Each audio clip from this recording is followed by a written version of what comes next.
تفاعل مستخدمو الإنترنت بشكل واسع مع قيم تايهيونغ عضو فرقة BTS بدعم أغنية بلاك بينك روزي Stay a Little Longer عبر مشاركتها في حسابه على الانستغرام. أثارت هذه اللفتة اهتماما كبيرا بين محبي الفرقتين، حيث اعتبرها البعض دليلا على الصداقة والعلاقات الجيدة بين أعضائهما.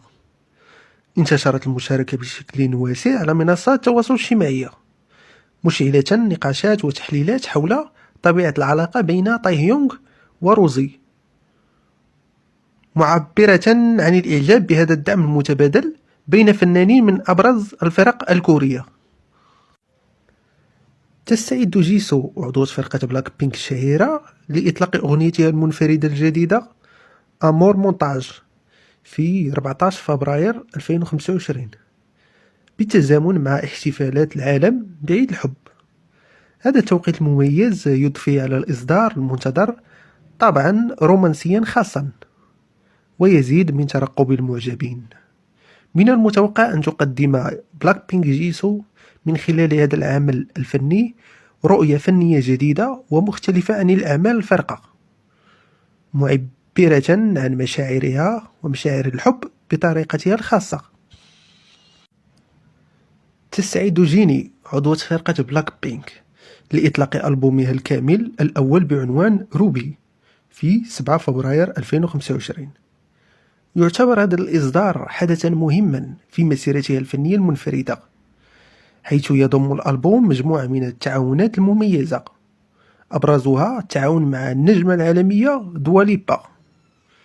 أطلقت بلاك بينك جيني أيضا فيديو تشويقي للألبوم، مما أشعل حماس المعجبين على وسائل التواصل الاجتماعي. عبر الجمهور والمحبين عن ترقبهم الشديد لهذا العمل، متوقعين مزيجا فريدا من الأصوات والأنماط الموسيقية.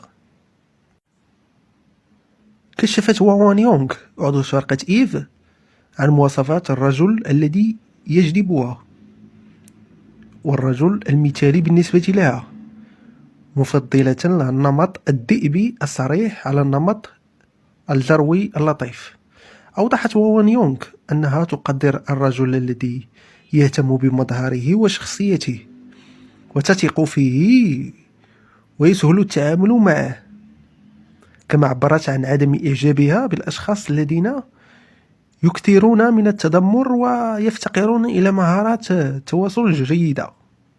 هذه التصريحات كشفت عن جانب من شخصية وان يونغ واختياراتها، وأثارت اهتمام معجبيها الذين تفاعلوا مع هذه الصفات التي وصفتها كنمطها المثالي في الرجل.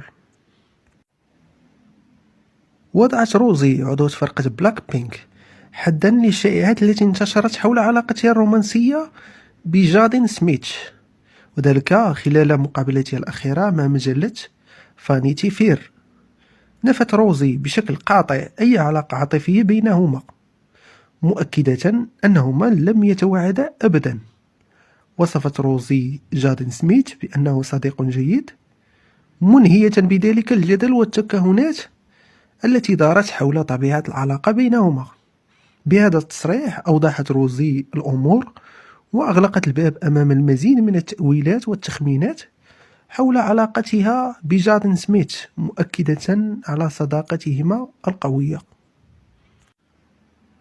تداول الكوريون في الأوساط الكورية ووسائل التواصل الاجتماعي ترشيحات لقائد فرقة BTS نامجون لمنصب رئيس كوريا، وذلك بعد مشاركته في الحفاظ على ثوب زفاف كوري تقليدي يعود إلى الحقبة الملكية الكورية.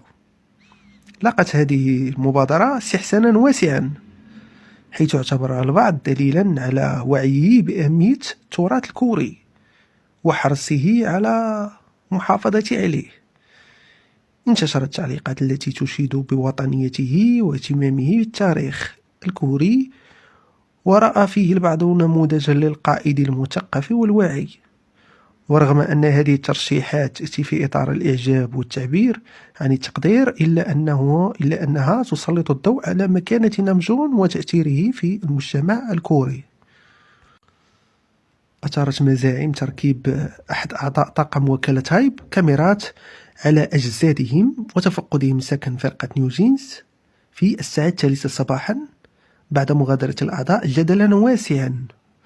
أثار هذا التصرف مخاوف بشأن انتهاك الخصوصية والتجسس، خاصة أنه استهدف فتيات قاصرات. عبر العديد من المعجبين عن غضبهم واستنكارهم لهذا الفعل، مطالبين بتحقيق شفاف ومحاسبة المسؤولين.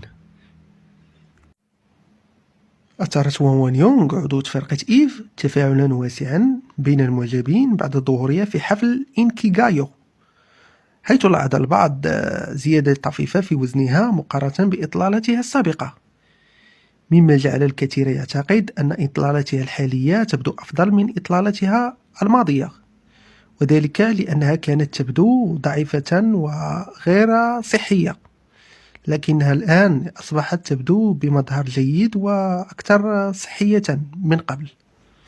إلغاء جونكوك متابعة نامجون على الإنستغرام أثارت كثيرا من الجدل في السوشيال ميديا، حيث تبعه إلغاء نامجون أيضا لمتابعة جونكوك.